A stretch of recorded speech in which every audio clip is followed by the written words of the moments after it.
என் சகோதரனே, என் சகோதரியே, அல்லாஹ் இந்த உலக வாழ்வில் என்னையும் உங்களையும் மட்டுமல்ல, அல்லாஹ் படைத்த எல்லோர்களையும் அல்லாஹ் சோதிப்பான். வலனபுலுவன்னக்கும், படைப்புகளை படைக்கும் போதே அவன் சொன்ன செய்தி அது. நிச்சயமாக நான் சோதிப்பேன்.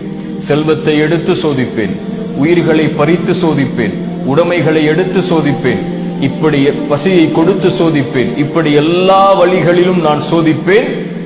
ஆனால் பொறுமையாளர்களுக்கு சொல்லுங்கள் ஒரு செய்தி என்று அல்லாஹ் சொல்லவில்லை. வபஷ்ஷிரிஸ் சாபிரீன், பொறுமையாளர்களுக்கு நல்ல செய்தியை, நற்செய்தியை நபியை சொல்லிவிடுங்கள். என்ன நற்செய்தி? அல்லதீன இதா அஸாபத்துஹும் முஸீபா, அவர்களுக்கு ஏதாவது சோதனை ஏற்பட்டால் அவர்கள் என்ன தெரியுமா சொல்லுவார்கள்? இன்னா லில்லாஹ், நாங்கள் அல்லாஹ்வை சார்ந்தவர்கள்.